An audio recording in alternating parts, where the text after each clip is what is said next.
And we're back. Scam Podcast. I'm Josh. That's Malcolm. And the Buccaneers, Tampa Bay Buccaneers, are Super Bowl champs. Who would have guessed it? I guess Malcolm kind of guessed it. But guess it. We're back, baby. Originally, but once Brady was there, it's like, yeah, you knew they were going to at least be a contender. Speaking of consistency, we're right on time this week. I was going to say, well, the reason we didn't have an episode last week, I was actually in Tampa for the Super Bowl, and then I went back to Tampa on Wednesday for the parade. Nobody wants to hear your bullshit, all right? Yeah. People are paying you for Oh, yeah, that's right. They're not paying. Yeah, they can wait on it. They can wait on it for as long as they like. But yeah, we're going to try to keep it more consistent now. Try to come out every Monday. Now, especially now that football season's over and we won't be doing 2 a week, we're going to try to squeeze in some more of the special episodes and whatnot. So let's start here first, though. We've kicked it off with, well, before we do that, follow us on Twitter and Instagram at @scam_podcast. We had some good Twitter interaction this week that we will talk about in this episode. Also, if you're listening to audio only, go to YouTube, 2-word Scam Podcast. Subscribe to our channel. Give us a thumbs up. That'd be much appreciated. One thing we did get, touching on our last episode, is we did get a message from Peru. It wasn't an email, but someone did comment Portugal? on YouTube. No, Peru. Oh, no, Portugal. I'm sorry. Not Peru. Did I say Peru? Scumbag. Yeah, my bad. Portugal. Yeah, we got a message from somebody from Portugal. Not like, Peru. Yeah, he's from Spain, the Mexicans. Like, what? No. No. Hold on, let me find the exact comment. What's that, like old white guys call all Asian people Chinamen? Yeah, Chinamen. Yeah. Orientals. Yeah. Yeah. Not quite the same. Okay. I got to figure out what video it was on. I think it was our last episode. We had a comment from Almeida, Portugal. Scam Podcast is the GOAT. So I wonder if that means greatest of all time, or like, and maybe in Portugal, a goat is a good thing, like. I love goats, so yeah, goat milk, all that. I never actually had goat milk, but I heard it's delicious. Goat cheese is fantastic. Yeah, goat cheese is good. That is one I've had that is good. All right, so we'll start here. Bucks won the Super Bowl. I was in Tampa for the Super Bowl. It was fucking crazy. It's funny, Malcolm. One thing I want to bring up before we get to the emails. I live in Florida. You're from Florida. We've been hearing all this shit about how no one gives a fuck about coronavirus in Florida. It's like the Wild Wild West out there. Well, listen, they're like, it's the Wild Wild West out there. People are crazy. They're just neglecting all this stuff, right? So I heard that. I live in an area north of Orlando that is a very expensive neighborhood, nice neighborhood, wealthy area. And it's a lot of old people. So everywhere I go locally, masked up, people are kicked. I told you the story about the people getting kicked out of Target and gas stations for not wearing their masks. It's the beach. So I was like, this shit's overblown, right? Boy, was I wrong. When I was in Tampa for the Super Bowl, they do not give a fuck. There are people just like it's nothing. Like crowds of people, no masks, people fucking slopping saliva, swapping drinks. Like they don't care at all. I was in Kissimmee or I whatever. guess the stories are true. Or, Central Florida. Oh, hold on. Go. Yeah, so I was in Central Florida like a month ago. And for the most part, everybody was masked up, whatever. And then I went to the beach and it was just like, it's the coast areas of Florida is just like, no way. Not gonna happen. Having said that, I don't know how many deaths there are now, like 500,000, whatever, how many cases, blah, blah, blah. Yeah. If a year before you told the people in Tampa, hey, you can get a Super Bowl with a deadbeat we'll take it. Yeah, exactly. We'll take it. You can see on the shirt, it says 2-time Super Bowl champs, 2002 to 2020. That's 18 years. It's an entire, childhood of someone. 500,000 deaths, baby. It was worth it. Hey, they brought Brady to Tampa, We'll touch more on the Super Bowl later because I have some thoughts on the actual game and some Brady stuff. But let's start with this. We got some emails. So thank you, everybody, for emailing us in at podcastscam@gmail.com. If you want to be someone that emails in and gets on the show, we'll start with this one. So this one was pretty funny. Oh, first, I wanted to talk about the Twitter interactions. One of the Twitter interactions we had is someone tagged us in that post I sent you, Malcolm, about Bobby Womack. Fucking great. So I posted underneath like that because that had gone viral, I guess. Whoever posted it was for like Black History Month. Like, Jesus Christ, not the brightest star. I mean, he was bright. I posted our little video clip from that episode about Bobby Womack on our Twitter page, so you can go back and look at that if you haven't seen it yet. At @scam_podcast. So thank you for that. And the other one we had was, oh, you know what, we'll get to that. I'll save that one for after the emails because I do want to talk about that too. So this one says, you guys were 100% right about the little things. That movie stunk. They reeled me in with 3 Oscar winners, and then the trailer made the movie look amazing. I guess one positive from the pandemic is I didn't end up wasting my time or money seeing this in the theater. Eric from Richmond. So we totally agree. We did not like that movie. I think we did a little review of it last I talked to a buddy of ours, and he said he liked it. I was like, what? The fuck were you? How dead is your marriage that you like this movie? You know what I noticed too, right? And it's something that I've like slowly like come to understand is I watch a lot of movies on my phone with my headphones on, right? So there's like nothing else I can distract myself with. It's like the movie. That's all that's going on in my life when I have, because it's the whole screen and the headphones, right? No other sound is coming in. It's all I can see. I can't play on my phone. And I noticed more flaws in movies and shows when I watch it that way because I'm so like tuned in. Versus if I'm watching it on the TV, sometimes I'll be fucking around on my phone. I may miss something here or there, but it just really exposes. When it's a bad movie, it really gets exposed when it's the only thing you're looking at. So maybe that dude was just like you said, just was happy to have a break from his life. You know, like that was a great 2 hours. Yeah, dude. Have his kids yelling at him. Speaking of flaws, but let me start with this first. So I got a pet peeve. Like, you ever watch? Like, I'm the type of dude to when I watch a movie, I'm locked in, dude. Yeah. And if I leave the room, I pause it, I come back, and course. I start. You know what I'm saying? Yep. I can't stand people who like you like, yo, let's watch a movie, like walk out of the room, come back. They're like, what happened? Doing shit. Like, what the fuck is wrong with you? Like, my wife does that, and like, I don't get it, dude. I just don't get it. Yeah. But but my pet to go with that, one pet peeve I have is if it's a movie I've seen and I know something really important is about to happen, like, ooh, a big shocking moment. Yeah, you're like, and they're over there on their phone. I'm like, hey, look at the screen. Oh, got a huge fight with my wife about that. I'm like, yo, I told you to watch it. She looks down, misses it, rewind it again, misses it again. It's like, what are we doing here, dog? Yeah, I think then it's like, and it's like a funny movie, so you're telling them it's funny, but now it's lost. Yeah, because you had to play it 3 times. Exactly. So bad, dude. Speaking of flaws, though, so my girl has a little bit of a different, Netflix feeder going on or whatever. Mm-hmm. We've been watching a lot of these like foreign films dubbed into English. Mm-hmm. Oh man, dude, the continuity in these movies is atrocious. I watched this one called The Red Dot. It was like number 10 on Netflix. Okay. Dude.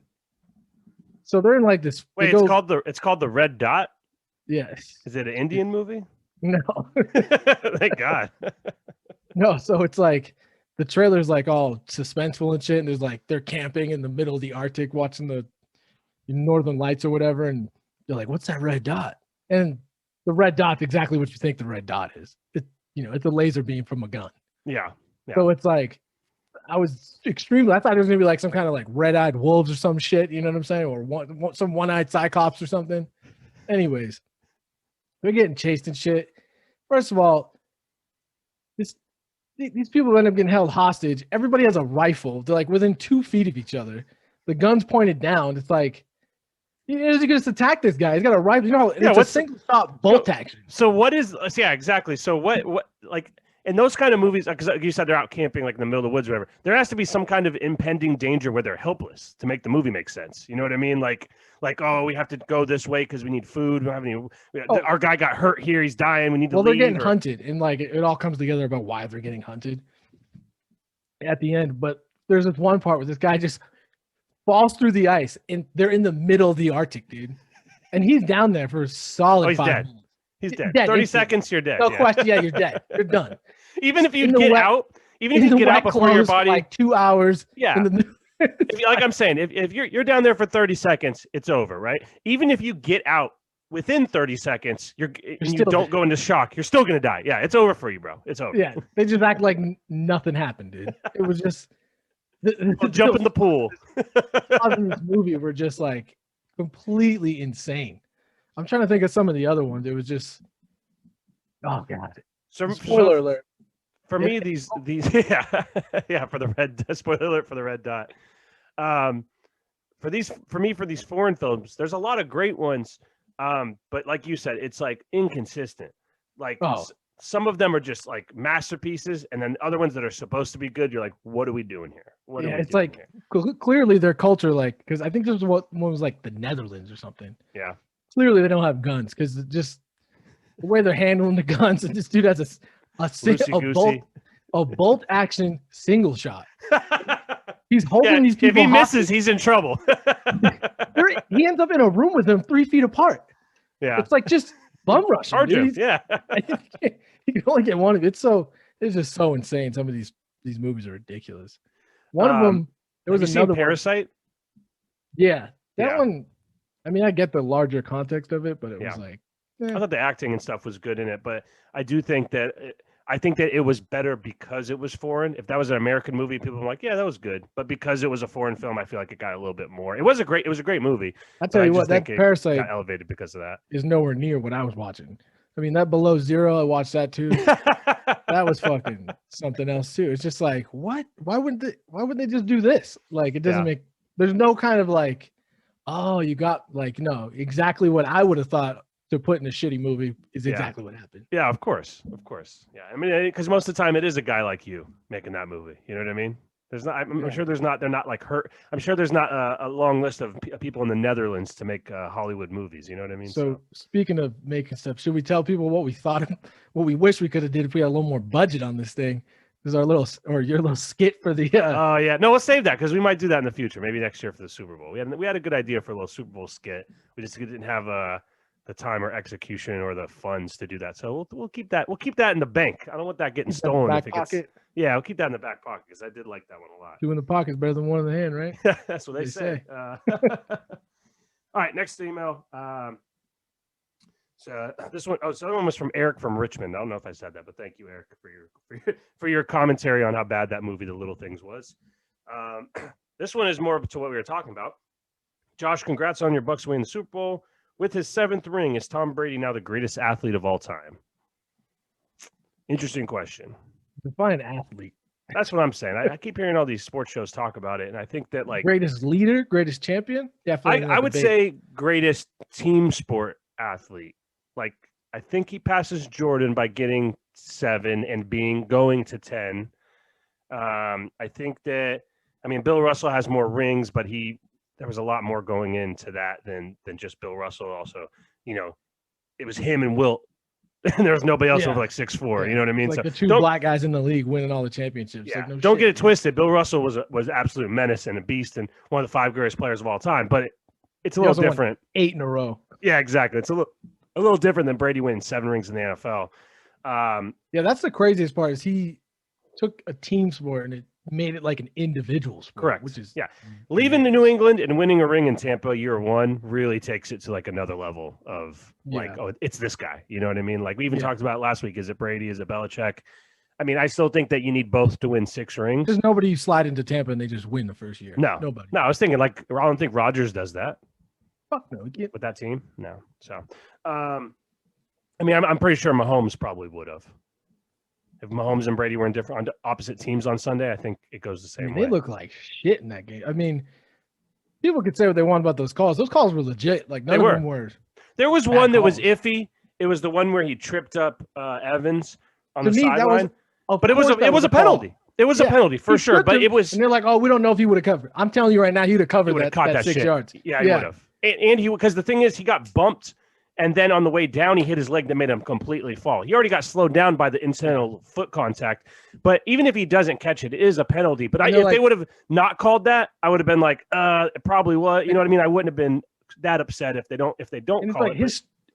It was like 7 yards. His stride is probably 3. Yeah, 2 steps. 2 steps he's there. Yeah. So I think he catches that too. A lot of people were back and forth about that. And the thing is, it was those calls, it was like 2 drives, didn't matter because the rest of what happened in the second half? They scored 3 points and the Bucs scored. They didn't score a touchdown. 17, exactly. So the game was over at halftime. I still don't know. What happened? What was the result of the picks? Oh, I don't know. I have to add it up. I went 2-3. I think you went 2-3, and I don't know what. I think Tucker might have went 5-0. So no, he picked the Chiefs. No, he picked the Bucs. He hit the Bucs in the over, so he might have went 4-1. He hit all his prop bets. I think he had the Chiefs, dog. Definitely not. No. All 3 of us had the Bucs, but we'll discuss that. I'll have to look at it and pull it up and see see who won, but just I know can't I went 2-3, and I know you went 2-3, right? Because you I can't switched remember to the what over. my prop bets were. You had we'll have to go through it. I'll have to go through it and pull it up for next episode. But yeah, so I think that the game was the one thing I'm hating about the Super Bowl, right? That's really pissing me off, and I'm sure it'll piss you off as a Patriots fan, is all these people saying like, "Oh, Mahomes gave it his all, and he left it all out on the field, and it's not his fault they lost." I'm like, where was that?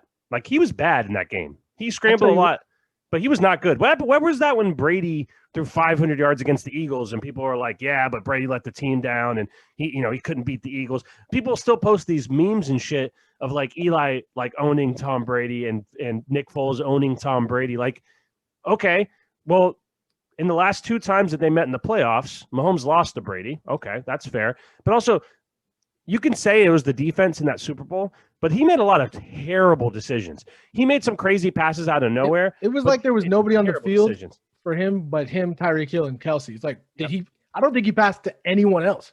I mean, obviously, I think he had at least 1 or 2 receptions to other people, but I don't remember him. You know what I mean? I remember him throwing to Kelsey. I remember him throwing to Hill, and any time that was meaningful, and he wasn't looking anywhere else. They refused to run the ball. He kept changing the play at the line of scrimmage because he was getting blitzed. Like, he was getting, yeah, I'm telling you, that defense was putting, but they had missing 2 O linemen. It was noticeable. Yes, and we said that. We said that when we did our breakdown. We're like, look, this is going to be a bigger deal than people realize. And I also said, look, the first time the Bucs are on the ball, if Ronald Jones just runs violent, like up the middle, it's going to be an issue. And that's what happened. They couldn't stop the run. Fournette and Rojo were just running people over. I mean, that's the thing. If you want to beat Brady, you got to make them. We saw it kind of in that second half of the Packers game.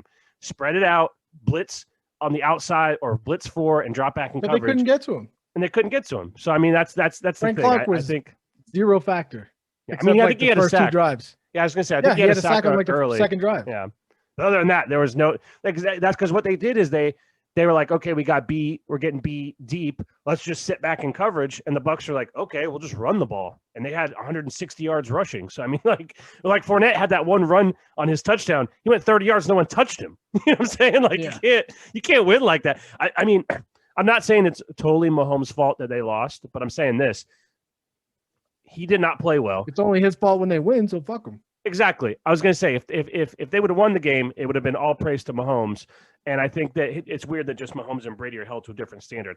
Like I said, it's not all Mahomes' fault in this game. I think the biggest factor was Eric Bieniemy's offensive game plan was terrible. I think Andy Reid kind of was caught off guard, maybe with the shit going on with his son killing somebody in a fucking drunk driving accident the week of the Super Bowl. I don't know if he got his other son commit suicide too. He was overdosed. Yeah.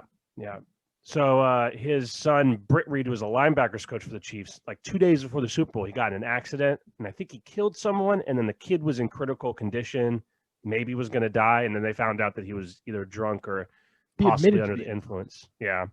So I think that could obviously be a distraction to Andy Reid, but still, I mean, they had no shot in that game. It was over, and the Bucs get the ball first.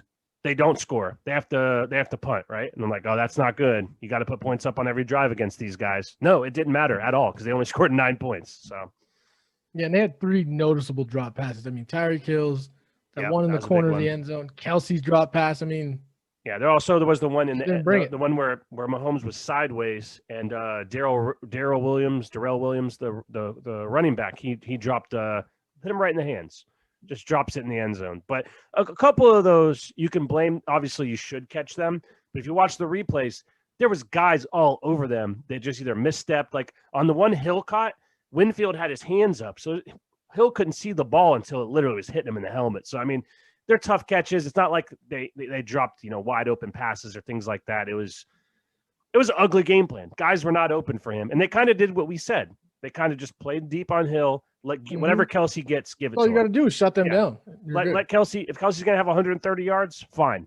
Go ahead. Yeah, because he's not going to break it like Tyreek Hill. Exactly. So, all right, on to the next. And I had it backwards on the touchdowns. I was like Antonio Brown first, Gronk last. Yeah. Flipped. Yeah. Yep. Gronk having 2 touchdowns was nice too. And on that second one, he was gonna. That's his bread and butter, dude. A big game, he's going to Gronk. Yeah. And on that second one, I watched the Inside the NFL. On the second touchdown, that wasn't a design play. Gronk just was covered and then just broke left, and there was no one there. So I mean, that's just had them having that connection for playing so long together. So coming into play there. So, and the scary thing is when we did our preseason picks for the season, I said, I think they're going to be good. Obviously much improved, and they're going to be a contender. But I think year 2 is the year they win the Super Bowl, which is scary because I think they're going to be better next year. So we'll see. And I think that the Breeze is retiring. I think the NFC is a little bit weaker. We'll see what happens with Stafford with the Rams now. But I don't know. We have a lot of time to think about it. My highlight was just people can't tell people shit from Florida, dog. They were like, "Yeah, go fuck yourself. We're gonna party all night." It was listen. Brady I was saying hammered. I was saying on my way out on Friday night, right? We're going out to Tampa for the Super Bowl. And I'm saying, like, man, this would be so cool if this was a normal year. Bucks are in the Super Bowl in Tampa. I'm going to be there. Like, this would be so cool if this was a normal year and there was tons of fans. Guess what? I showed up. It was just like any other year. It was Banana Land. So that was fun. Got to do kind of all the Super Bowl experience events and all that stuff. And then came home on Monday because I thought the parade would be Monday. Wasn't. They said no parade. So I drive home. They announced Monday night, it's going to be on Wednesday. So me and my brother hop in the car Wednesday morning, right out there for the parade. The parade started like an hour late. So we're all standing out there sweating our ass off in the heat, right?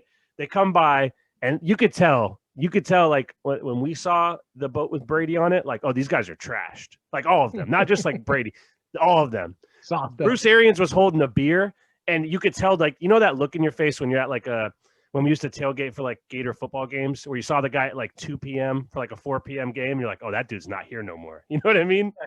That's the look Bruce Arians had on his face, holding the beer. 2 hours later, you're like, I'm not here anymore. So good times had by all. What sucks is where Brady threw that trophy was right where we were. They came by and we started walking with them, and we walked too fast. So we walked past because they were going real slow. We walked past where the Brady's boat was, and that's where they threw it. If we would just waited and watched, it would happen right in front of us. But Brady looked like a total fucking Florida tool bag, too. Yeah. He looked like he belonged at a Gator fucking frat tailgate, dude. I also love it. All right. So in that clip, that famous clip now where he walks in, he's stumbling. It's funny because there's a bunch of reporters, and they're all asking him questions as he comes off the boat. Like, Brady, how's it feel to win number 7? Brady, Mr. Brady. And he just walks up, and all he says, "Hey, how you doing?" And just keeps walking. Like he's in a different planet. You know what I mean? Like, how you doing? Oh, yeah. He's getting carried away by the third string quarterback, So, also, did you see this thing about the trophy? I heard he threw it or something. Okay. So he threw the trophy from one boat to another. No big deal. I mean, it was a big deal. If it goes in the water, it's like 100 feet deep there. It's probably never seen again. But fuck it, he's got 6 more, right? Yeah. Well, they can't make another one? The daughter of the Smith who crafted the Lombardi Trophy went on the news the other day. And let me get her direct quote because I don't want to misquote her. Yeah, she said she wants like an apology or something. Yes, but this is... You're like, how about a thank you for the job security if he breaks that thing? Well, I believe that she said... let me find it. I can't find it now. She said, like, I haven't slept in 2 nights. It's all I can think about. It's like, come on, lady. You kidding me? So, all right. So that's the emails. We did have one other Twitter question, but I think I'm going to save that for next week. So we'll get into that on the next episode. But I have a few things that I wanted to... There's a couple of these clips here. What about the Portugal thing? There was nothing with Portugal. Or, I'm sorry. What? I said Peru earlier, right? Yeah. No, it was Portugal. I already read it. It was just the GOAT. That's it. Yeah, it says from Alameda, Portugal. Scam podcast, the GOAT. So word. Like I said, I don't know if that means greatest of all time or what. So, sticking with football here. So this is pretty funny. This is a DB, Darius Slay, and he's talking about I think he plays for the Eagles, and he's talking about he got matched up with DK Metcalf on a route, right? So he's talking about his, DK Metcalf, giant NFL wide receiver for the Seahawks. Freak of nature. Yeah. So this is what he's doing, like an Instagram live. He's doing an interview, and someone asks him about holy shit. What? Did you see this about Vincent Jackson? Yeah. Crazy, right? Yep. What? Yeah, they think he might have got murdered. Well, hey, save that because we'll talk about this right after. But you need you to see this clip first, and we'll talk about Vincent Jackson because it's very sad. So put some levity in, then we'll talk about the sad shit after. So there's Darius Slay talking about his experience covering DK Metcalf. You know, and my teammate was walking, and I was like, damn, boy, this nigga DK strong and big as hell. Like, he big. Like, I'm just like this nigga here big. I'm like, okay, shit. So he heard me say it. He's like, yeah. He's like, yeah, nigga, I'm big, nigga. And he said, my boy, BG. He said, BG just made him go have to tell me a new asshole. Like, he said, go tell my ass up out here. He said, your boy 55 finna get your ass whooped out here. I said, what the hell? How somebody else finna get my ass whooped out here? So, you know me from being, if anybody know me from being where I'm from, I ain't appreciate that kind of talk. So I said, nah, bro, I ain't even on that. You know what I'm saying? Like, I'll be chilling. You know what I'm saying? I'm a good dude. I don't got no problem with nobody out there. So I said, this nigga was like, yeah, he just got your ass whooped today. I'm like, what the fuck? So, okay, I said, cool. I'm gonna go line up. So we get up to the line of scrimmage. I heard him say, come up here and press, little nigga. And I already knew it was a run play because he got himself ready and built ready to block. I said, oh, shit. I already know it's a run play. So I went up there to go press. He came up and tried to, you know, bully me, throw him off me quick. So if you look at the video, right, I turned around and called him in mid-action because I heard him just like, I ain't gonna say growling, but he was like, you know, them big old strong people voice. So I turned around and heard it, and I just tried to brace myself, and he boom. I said, boy, this is a heavy kid. This ain't no 22 or 23-year-old kid. It's a goddamn action figure. Like, this dude here big as hell. Like, this motherfucker here so goddamn big. So I said, shit. So, you know, he gave me a good push. You know, I gave my little push back. I'm like, bro, you know what I'm saying? I don't play that. You know, I'm trying to be chill. He ain't trying to be chill right now. I don't know who got him mad. BG got him hot. But we so, you know, do what we do, go at it. He took me out of my game because I'm really you know what I'm saying? I really used to be a hothead, and I done calmed down, took me out of my game. I'm saying, man, fuck this shit, man. Fuck this game. Fuck all this shit, bro. I got to see if he talking about it. We got to see what the hell he on. Like, he done got me hot. Like, I don't bother nobody on the field, you know what I'm saying? I don't talk crazy to nobody. I don't disrespect nobody because I got a lot of respect for the game. But when he was like that, bro, I ain't never been tried like that in my life. So I was like, So that's a bit. I thought it was pretty funny. He's just like the way he's narrating it. He's like, he's big as hell. He's got to be from the South somewhere. Yeah, for sure. All right, so Vincent Jackson, Pro Bowl wide receiver, played for the Bucs most recently. Before that, he played with the Chargers. Passed away this morning in mysterious circumstance. This is what I know from what I read today. So he was staying in a Homewood Suites, which is granted. This is a guy that made $75 million playing football in the NFL. He was a well-paid wide receiver. Yeah. And he's very charitable he still lives in the Tampa area. Very charitable guy, has a family with 4 kids. Since January 11th, had been staying at the Homewood Suites. His family put out a missing persons report 2 days ago. Police find him at the Homewood Suites, talk to him, and they're like, oh, this guy's fine. He's not missing. He just doesn't want to be found kind of deal. And then this morning, they find him in his hotel room dead.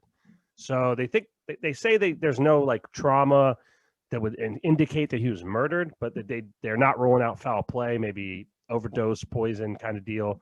I don't know what's going on. Definitely involved. Yeah, it seemed like this guy was in Brandon, Florida. Yeah. It seemed like this guy was battling some demons, which is very sad, considering the kind of guy he was. A lot of people have spoken out about how great of a guy he was. You can even see it in him and Mike Evans were teammates for a couple years. Yeah, that's what I was gonna say. Mike Evans is like Vincent Jackson 2.0. Like they play a very similar style, just big with speed. Like guys that tall should not be that fast kind of deal. Great hands, and you can see like the big brother aspect to it. So I don't think Mike Evans is where he's at today if it isn't for a guy like Vincent Jackson. And he was a hell of a receiver in his day. Like Vincent Jackson was a good wide receiver. Yeah. So it's 38 years old. Phillip Rivers for so long. Yeah. I mean, that's the other thing. Vincent Jackson was doing the damn thing. He was averaging 1,100 yards and 7 touchdowns a year, and he had guys like fucking I can't even think off the top of my head who the fuck is Ryan Fitzpatrick, fucking Josh McCown were his quarterbacks. I mean, Josh Freeman. So I mean, there were some guys there that weren't exactly elite level quarterbacks, and he was still putting up numbers. So sad to hear that. 38 years old, like I said, too young to pass away. And Just check. Like I saw today, a lot of people talking about. You got to check on your people, man. You got to. You got to make sure everybody's all right. One of your keep sticking with the Super Bowl and football here. One of your prop bets, I thought I saw this. This was very interesting. You had Brady over half-yard rushing, right? So one thing he didn't hit it. By the way, he was under. I think he had -2 rushing yards. But very funny. Clyde Christensen, the quarterback coach for the Bucs, was talking on the Pat McAfee show, and he said that Brady came into practice the day before the game and said, "Hey, I got an idea. There's a half-yard over/under for me for rushing. Here's what I say: we all put $1 million, and the first time they're in a 2 or 3 technique, I'm going to go and get 6." So it was close. We almost had it. So if he gets sacked, does that take away from his yardage? No, it has to be a rushing attempt or a kneel down is -1. You know, it's funny. He probably could have got it too if they would have did the sneak instead of that fucking Ronald Jones play. I know.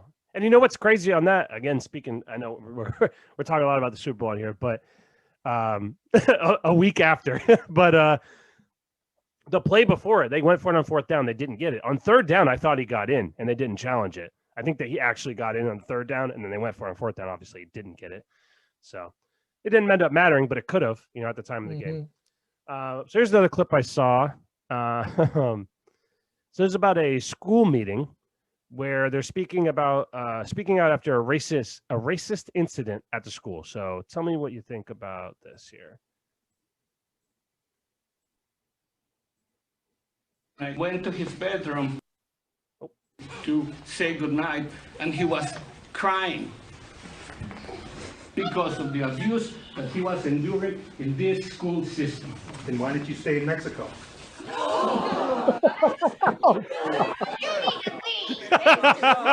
This guy's shocked. He's like, "What's up?" Yeah, this guy's hands right here. He's like, "Me? Me? What? Come on. Run that back." What did I do? Oh, okay. So he was told you need to leave, and the dude's like, "You should have stayed in Mexico." No, he said the guy standing up was something happened with his son, some kind of racist comment. And he was talking about like, yeah, my son, he said he couldn't sleep and blah, blah. And then this guy said, then why didn't you just stay in Mexico? And then some lady yelled at that guy, the bald guy, "You need to leave." And he's like, "What? Me?" Run that back. I want to see that. One more time. All right. So great. He's just so shocked. Like, you guys are upset that I'm being racist. I went to his bedroom to say goodnight, and he was crying because of the abuse that he was enduring in this school system. Then why did you stay in Mexico?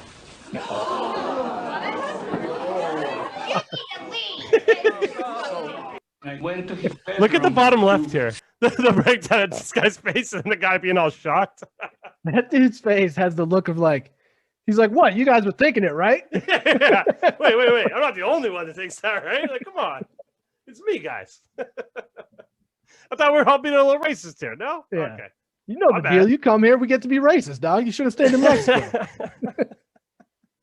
Fuck. Oh, man. All right. A couple other things. I'm sorry. That was just so funny. Yeah, that's. Have you been keeping Don't up be with the hands out guy. Yeah. Well, have you been keeping up with this Britney Spears thing at all? Loosely. I Yeah, seem me like too. she needs like a second conservatorship now or something. It's complicated, but there was a documentary that came out on Hulu that we watched. It's called Freeing Britney or Framing Britney, something like that. It's all about her conservatorship that her dad has over her, which basically controls her life and all this stuff. She basically like her whole life revolves around like she's told where she can eat, who she can talk to. She has a restricted phone. She can only stay in certain hotels. But part of it might be that she's fucking crazy. You know what I mean? Like seriously, like looking back on this documentary, she was doing some wild shit. So maybe she did need it at some point, but it seems a little ridiculous now. But in this documentary, very funny stuff. Justin Timberlake and her dated, right? At some point. And when we were like in middle school, this was a big deal. These were the biggest stars in the world at the time, right? And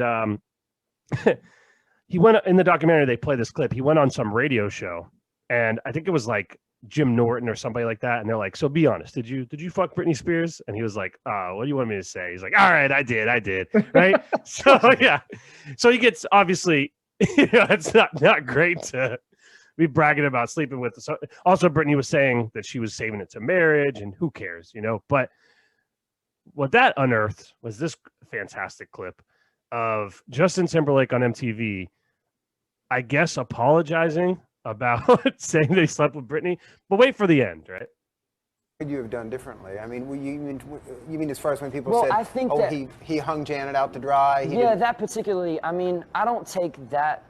That's just people talking, and that's what they'll do. I don't take that to heart. But what I do take to heart in the bigger picture of it is I'm a part of a community.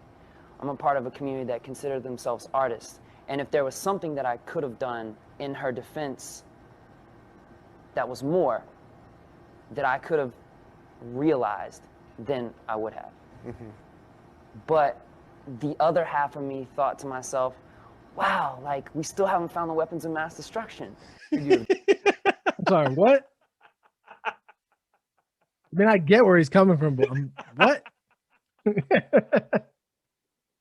Talk about deflecting. He's like, you guys are mad at me. We still haven't found these weapons of mass destruction, guys. This is a big deal. We gotta find them now. People in Rwanda not eating right now, dog. And we're worried about me. And he's right. Like, I really don't give a fuck.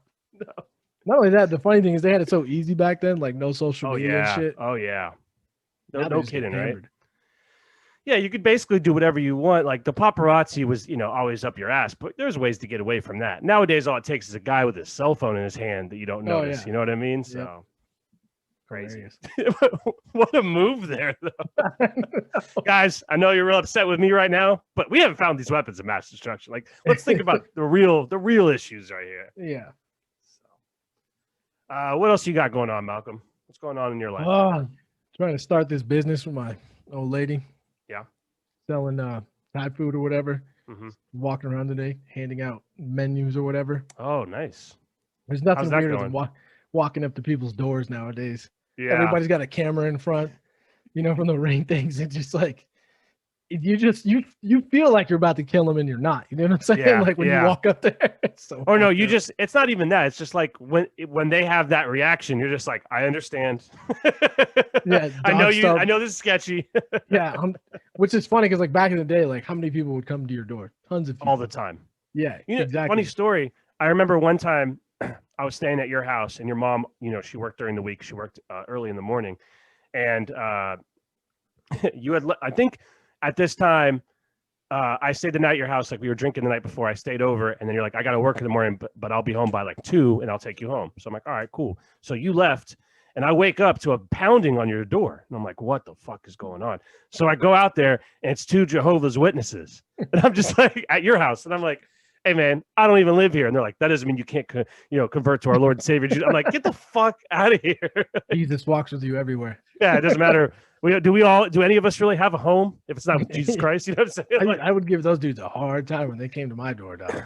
They went to I remember being over there a couple times and them coming by. They're I'd be 2 like, guys no, on a believe bike. in the devil.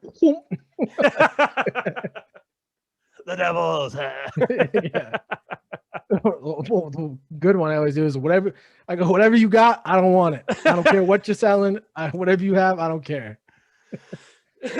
We get a few, excuse me, very rarely, but we get a few here, even though we're like in a no soliciting neighborhood or whatever. But it's always like shit. Like, why do you think that I would buy this right now? Like, yeah. Like back in the day, me and you. I've watched you do door to door back. I know, but we sold stuff like your cable. That's one thing. The other thing was we used to sell energy door to door when we lived in Ohio. That's something that's like, hey, do you want to save money? Like, you just want to cut your bill in half? Like, you cannot do it. That's why these people are like buy stuff from you just because they wanted you out of their door. That too. But this one is like, hey man, what was the one guy? The one guy wanted to like remold the interior of our house. I'm like, what? You think I'm going to let you walk through my house and let's check out if we need to remold the floorboards? Like, that's not happening, dude. And another dude came by and he was just trying to sell me on solar panels. And I'm like, Solar panels. And I was like, I know, I even told him, I was like, I get the vision on this, dude, but I'm not about to give some guy that just walked up to my door $2,000 to install some solar panels. It's not happening. You know what I'm saying? Like, that's something I'm going to need to research myself, you know? Ridiculous. Oh, boy. So some personal news. I texted this to you yesterday. Didn't really get into it too deep, but things have changed since I told you, but it looked like for a minute there that our puppy was going to die. Mm. That was a little scary. On Tuesday, it's kind of funny but fucked up. Wake up one morning, right? And this dude had, because at night we have the 4-year-old dog, and then he's 9 months, so we have to put him in the crate at night because they'll just terrorize each other. So we put the little one in the crate, the big one he sleeps wherever he wants in the house. So he always sleeps in the crate. A couple of days before we go for the Super Bowl, I go to let him out in the morning. It looked like a bomb went off. Diarrhea on the wall, on him, on the back of the crate. Like he just had explosive diarrhea, right? So that's a little cause for concern, right? So I give him a bath, clean all the shit up. Next morning, same deal, everywhere. So like, all right, something's up. You're just like, fuck it, I'll just kill it. I don't care. Yeah, just drop him off in the middle of nowhere and see if he finds his way home, you know? So we call the vet. They're like, hey, change his diet to this bland diet, rice, chicken, and canned pumpkin, right? So that'll help his stomach. So we do that. It works immediately. Within a couple hours, he's not having diarrhea anymore. Everything's good. He's solid, right? We go to Tampa for the Super Bowl. All of a sudden, he has these welts all over his body, right? These like hives. Like, what the fuck, right? So a few days go by, the hives are getting worse and worse. And we're like, all right, we got to take him to like a clinic or something, figure out what the fuck's going on. So they're like, yeah, he's allergic to chicken. Or no. They said he has some kind of allergy. So here's a shot, and we'll give you guys some Benadryl for $400. And hopefully it'll be fixed in the next few days. All right, cool. So a few days go by, it's not getting better. And they're like, well, if the Benadryl and these antibiotics and the shot, they aren't helping, then it's probably like a disease he has that's causing, like his body's fighting itself. And that's not good. Like, you know what I mean? Like if the Benadryl is supposed to bring the hives down, if that's not happening, that means he's getting new hives. That means he's still getting exposed to whatever he's allergic to. And if you haven't changed anything, then it's not looking good. It's not looking good. So last night, we were supposed to record the podcast last night. He looked like he had got stung by a bumblebee. His whole face was like, you know, in that movie Hitch with Will Smith, yeah. He looked like that. Whole face, his eye was closed. And I'm like, and he's like that, like having trouble breathing. I'm like, all right, we got to take him to like emergency ER. So luckily there's one like 10 minutes from our house. We get down there, they shoot him with like an EpiPen or whatever to get the swelling down. And this lady comes out. She's like a vet or whatever, comes out and she's like, look, he's clearly like allergic to like whatever food you're feeding him. And we're like, what? No, he's been eating the same food his whole life. She's like, no, he's allergic to the food. Stop feeding him the food. Here's a prescription for some medically safe food or whatever you can get from PetSmart, from behind the counter or whatever. So we go in, boom, fixed. That's all it was. He was just allergic to the food. But the problem was we were giving him the Benadryl, right? I feel so bad now. For like 4 days, I'm giving him this fucking Benadryl, like a lot of Benadryl, to the point where he couldn't even stay awake. He was just sleeping. And then I'd feed him. And then he'd eat the food, and then he'd just pump out again. And I'd be like, damn, this Benadryl's not working. Here's some more. You know what I mean? Like, so I was making it worse. The dog's getting sex trafficked or something. Yeah. Pumping him full of drugs, killing him slowly. Yeah. I remember my dog, when I still had it, my mom has her now, but I got back from vacation in college. My buddy's like, yeah, Shiva, she cut her leg. And I'm like, where is she? She's like, she's still here. We kind of got it wrapped up. It's just profusely bleeding. Blood everywhere. Go to the vet. They're like, yeah, she cut an artery in her leg. Oh my God. Yeah, in her back heel. She's like, they're like, we got it pinched right now. It's like, so what do you want to do? I'm like, don't let go. they're like, well, we got it pinched, or we can do the surgery and fix it. And I'm like, what the fuck is this? Yeah. What's the other option? Just let her bleed out in front of you? Like, yeah, do the fucking surgery, dude. Yeah, dude. So ridiculous how they just hold it on over your head. Like, yeah, we can just let her die. Oh, that was the other thing. So so our vet is it's like 2 hours from us. It's like the number one, we talked about this before, the number one bulldog vet in the country. Like, it's where you go if your dog has is a bulldog and has some serious issues. So it's too far for us to drive out just for, hey, we need some like steroids or something, right? So we went to one close by, and we go there, first time ever there. We drop them off. We're like, hey, look, this is what's going on. This was last week, right? They go in. We're there for like 4 hours. They come out and they're like, yeah, he has, some kind of allergy. We're going to give him. And the ladies, the way you have to do it now is the dog goes in and they call you and you're not allowed inside because of COVID. So she's like, we're going to do this and we're going to do this. And then we're going to give him some special shampoo. And then we're going to give him some foam to put on the hives. And then we're going to give him this medicine that'll make him stop being so itchy and blah, blah, blah. How's that sound? I'm like, is it going to fix it? Yeah, that sounds great. She's like, okay, it's going to be $678. How would you like to proceed? I'm like, not proceed at all. Stop proceeding. I know, dude. Those vet bills are. Oh, it's what? So that's crazy. That was like a normal, like vet, right? Just a normal vet. We rushed to this one at the emergency room last night. I'm already thinking in my head, this is going to cost $2,000, like a person's emergency visit would be, right? Oh yeah. It was like $113, and they fixed it. I'm like, what? Nice. Yeah, I'm like, well, how's that make any fucking sense? Like, how is the other one so fucking expensive and they didn't fix it? I should have come here right away, So props to them. I don't know the name. I would shout them out, but props to them. Thank you for saving his life. Because I mean, it was his like face, like his jowl or whatever. It looked like a softball. It was literally just huge. Like his eye was closed. He looked like he got in a fight with Mike Tyson. It was rough. So no pun intended. But damn, there's something I was going to bring up after that. I watched a movie last night. I thought it was pretty good. I recommend to all of our audience. I recommend to you. It's called Judas and the Black Messiah. Oh, yeah. It's a Ryan Coogler film. Very good. Hampton, very good. Right?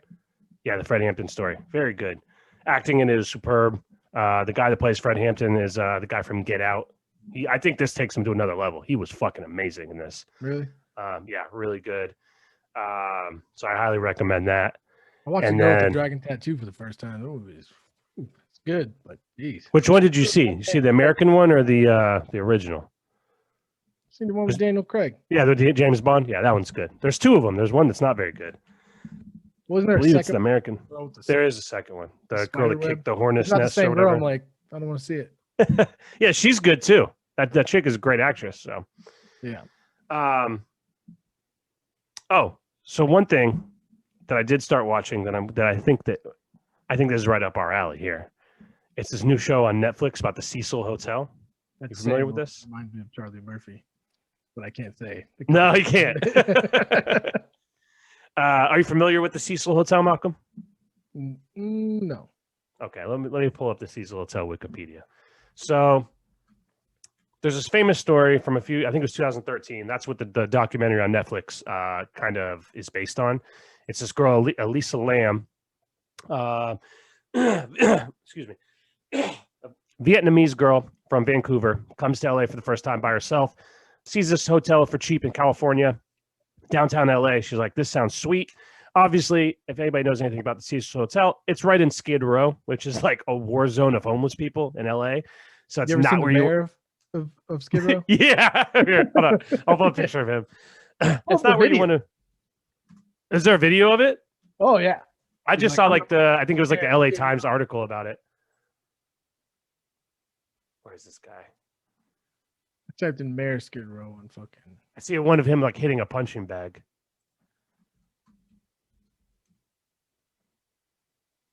Oh, I found it. All right.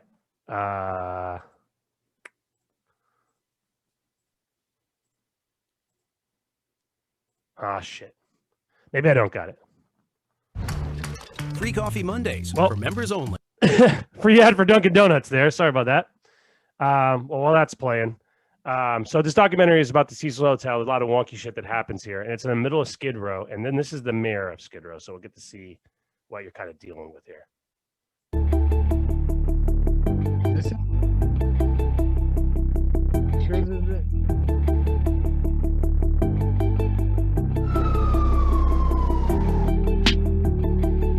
That's the guy. No. No? Different guy? You think it's someone else? Oh, yeah. Way different guy. And how did you get involved with sort of helping the... All right. That's the one I saw. He's very weird guy, too. There was that documentary about those Mexican dudes, Mexican artists.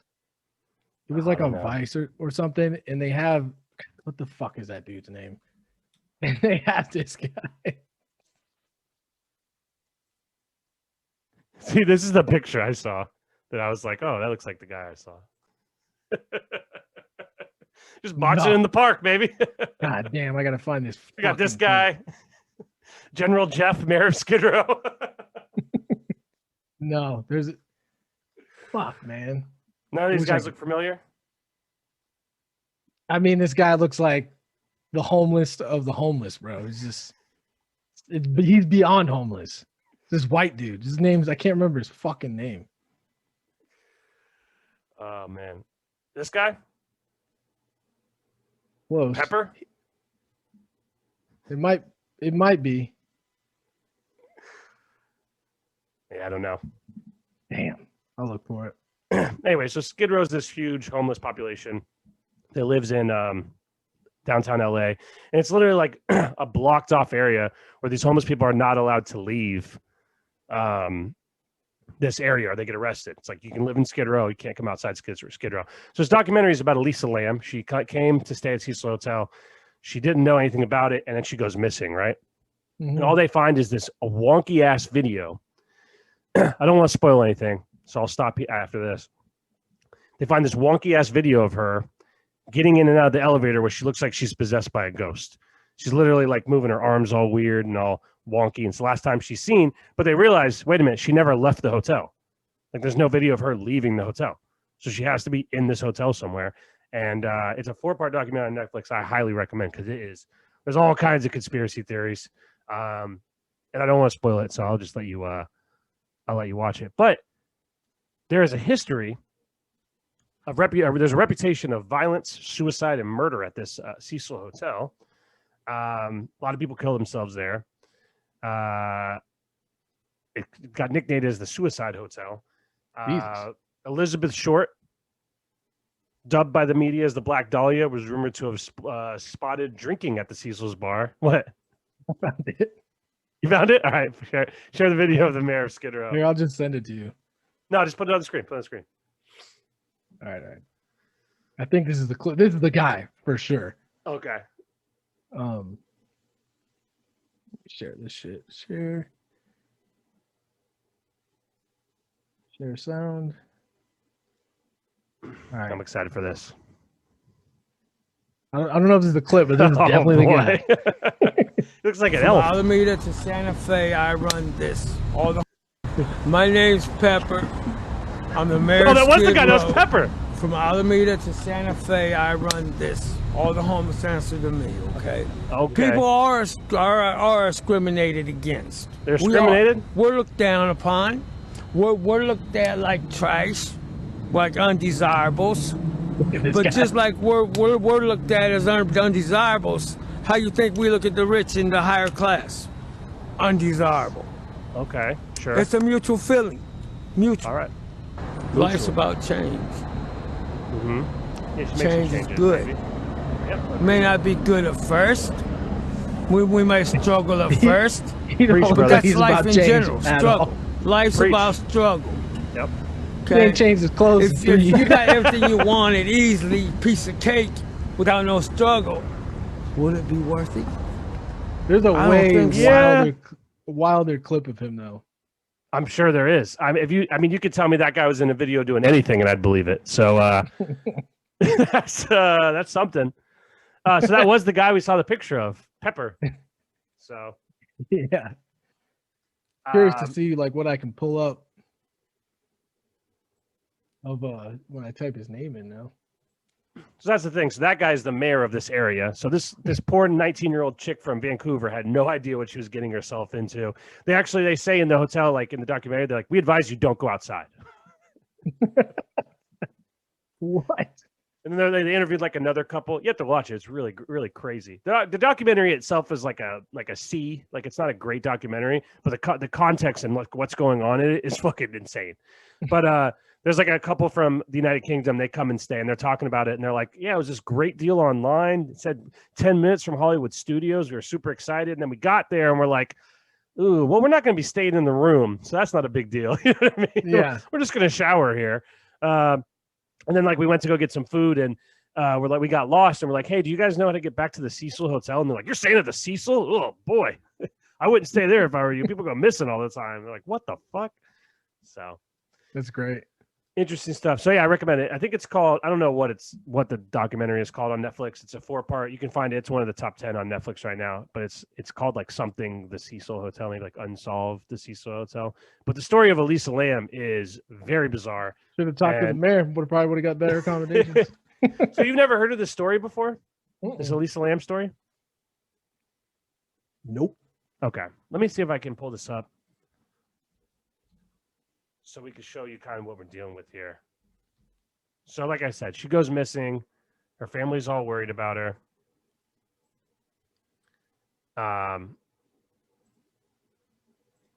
Okay. There's no sound on this. And it's a little grainy because it's from 2013, but this is what we're dealing with. So she hasn't been seen. She disappears. And the police released this video the last time she was seen, right? So elevator opens. She comes in the elevator, immediately hits all the middle buttons in the elevator, right? Boom, boom, boom, boom, boom, boom. She lights up the whole middle row there. And this is where things start to get a little weird. She's standing in the corner.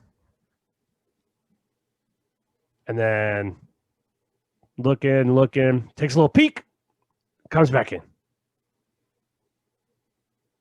Stands on the side like she's hiding from somebody. Now she's in the corner like she's hiding from somebody. Not really sure what's... Not hitting the door shut thing. Yeah, why isn't it going on? And then she's going to take another peek. Taking a peek. Looking the other way. Yeah, ask me. She was hanging out with Pepper. Yeah, maybe. Fucking steps out. Can you imagine jumps this hotel? out. Would you like a full crack rock or 2 crack rocks? I mean, from the way she's walking, drugs have to be involved, right? So here's No the other doubt. thing. So wait till you see this hand movement. There's people saying she was possessed by the devil or something. Check this out. Hands dangling. Up, hands up, hands to the side. Now things start getting things start getting a little weird here in a second. Elbow out. Here we go. Maybe not. No, here it is. Watch the. Oh, no. Whoa, whoa, whoa. She definitely looks like she's in a state of. Look like she's peeking. Can't handle it. Yeah. Maybe. So she's hitting a bunch of buttons now. Maybe trying to figure out how to close the elevator. All right. Now she walks out. This is where they say she's possessed by the devil or something. She's standing there, and then watch her hands. Whoa! What's going on? What's going on there? Oh. Is that just a pixelation? Ooh. No, her arm is weird. I don't know what's going on. And then she's putting her hands together. It's like, when you take drugs and you see like trails, but it's like it's not a trail. Her arm's actually bent. Yeah, we're seeing the trails from her taking drugs. That's how much she took. And then she walks away. So that's in the video. And then it shows just the elevator go down or whatever. But so they never found her, or she committed suicide. So here's where do you want me to tell you, or are you going to watch it? Because it gets even fucking more weird. Okay, so they do end up finding her because they realized then, like, okay, she never left the hotel or whatever. And so now they start checking the hotel, like, where is she in the hotel? They go room by room. They can't find her, right? Where she ends up being, this is a 700-room hotel, right? She ends up being, spoiler alert for everybody that's going to watch it, just skip ahead 2 minutes.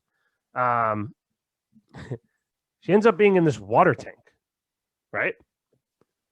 Oh. So on the roof, she drowned in it, which also meant for 2 weeks, everybody that was showering and drinking water in the hotel was drinking water of a dead body floating in the water tank. The water that was circulating through there. How did she get in it? That's the question. It's 4,000-pound lid, a 4,000-pound lid. That's the mystery. How did she get in that tank? How did she drown? Why? Why is there no video of her going to the roof? What happened?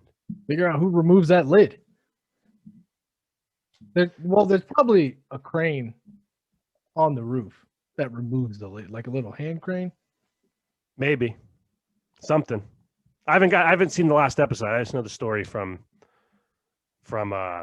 just one of those unsolved mystery kind of deals. So very strange stuff. Wild. 19 years old. Even this little clip right here from the IB Times, I don't know what the fuck that means. Was Elisa Lam a test subject for the TB drug or a biological weapon to cull the homeless population? That's interesting. What? Was it maybe she like some kind of drug they're trying to, kill off the homeless people in Skid Row? Somehow she got involved in that. Well, speaking of conspiracies, got some more UFO news. Some more people. drip.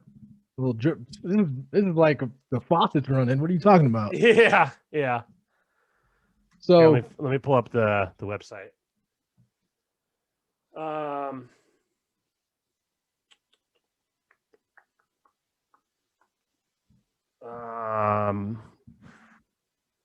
It's like, how is this not like front page news? Like, that's what I'm saying. It's like insane to me. Because the maybe story, it's because all the elites are fucking lizard people and they already know. So the story is interesting. It came out because of that FOIA thing that request. they signed with the coronavirus bill. And it was like a FOIA request. Somebody requested it.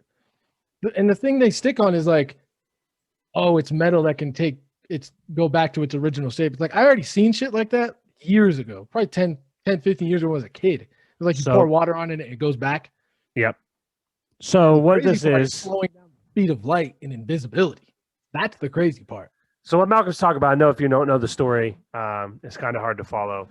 You can find it. It's about the Roswell crash. The Pentagon admitted testing wreckage from UFO crashes. This was today at 8:50 a.m. The Pentagon has finally admitted to testing wreckage of UFO crashes, according to Anthony Bragalia, who wrote to the U.S. Defense Intelligence Agency. They released 154-page test results of a mysterious memory metal called, I don't even know how to pronounce this, nitinol, which remembers its original shape when folded. A stunning admission by the U.S. government that it possesses UFO debris was recently made in response to a Freedom of Information Act request filed over 3 years ago by Bragalia. Has ended decades of speculation by verifying that UFO material has indeed been recovered. Now officially referred to as UAP rather than UFOs, some of this material was placed with the defense contractor for analysis and storage in specialized facilities. And see, that's what that Bob Lazar was talking about. That's how they hide it, is through private companies. Because then when you request it, they don't have to turn it over. Yep. Because it's not technically theirs. Throughout the received FOIA documents, mention is made of potential use of some of the materials in advanced aerospace platforms. Reference is made to desired material characteristics such as being extremely lightweight and tough, like the characteristics of the debris found in the Roswell crash. But yeah, so I mean, the crazy thing is, like you said, they can basically, from what this says, it's based on the documentary received. It appears, or documentation received, it appears that the retrieved debris exhibits other extraordinary capabilities. In addition to remembering their original form when bent or crushed, some of these futuristic materials have the potential to make things invisible, compress electromagnetic energy, and even slow down the speed of light, whatever the fuck that means. Slow down the speed of light. Like, what? So I don't know what to think of that. Which means if they could slow it down, they could probably speed it up or whatever. Exactly. And also, if they're telling you this much, how much aren't they telling you? You know? Yeah. If that's like what they're comfortable 70 years ago. Yeah. Oh, that's true too. Yeah. If that's the material from the Roswell crash, think how advanced it's gotten. So it's crazy to think about, because if that's true, which it seems like it is, or maybe it's misinformation, who knows? But if that's true, you got to think they're way past that by now. Oh yeah. Oh yeah. So that makes those stories about the secret Mars colonies and all that stuff, it makes it a little more believable. That exchange program? Yeah, it makes it a little bit more believable. That shit right? is what. Apparently, there's an alien base under Antarctica. Wild shit. It's fucking out there. It's a good story. Stuff's out there. That's the one that you don't feel comfortable telling your buddies about. Yeah. Yeah. Well, okay. So they tied it together pretty good, because they're like, yeah, after World War II, all the Nazis fled to Argentina, which they did. Yeah, that's true. That one dude has that show called Hunting Nazis or whatever. Yeah. Yeah. And they all live in this village in Argentina. And to get to Antarctica, that's where you take the boat from, is Argentina. Hmm. Yeah, that's the because I was looking into working out there, and yeah, there's a port out there that takes you to Antarctica. So it's like, I don't know, maybe the Nazis did go there. Maybe Hitler's there. Maybe. Hey, listen. The fact that all this has come out, I can't rule anything out. You know what I mean? Anything's possible, like Kevin Garnett said. But that's going to be it for us today, folks. We'll be back maybe later in the week. We don't know the exact schedule yet, but we will be at least every Monday. There will be an episode from here on out for the rest of the year. So thank you for tuning in. Unless you have anything else, Malcolm. No, I got nothing. Okay. Follow us on Twitter and Instagram at @scam_podcast. Follow us on Twitch. I will be streaming throughout the week, so keep an eye on that. @scam_podcast. If you're listening to audio only, thank you for tuning in. Subscribe to our YouTube channel, 2-word Scam Podcast. And give us some emails, podcastgame@gmail.com. Appreciate all the love and support, guys. We do have, slowly but surely getting more followers on the Instagram and the Twitter, so we really do appreciate it. And we're going to keep putting out episodes, and you guys keep on listening, and we'll keep on making them. So thanks for tuning in. Any final thoughts?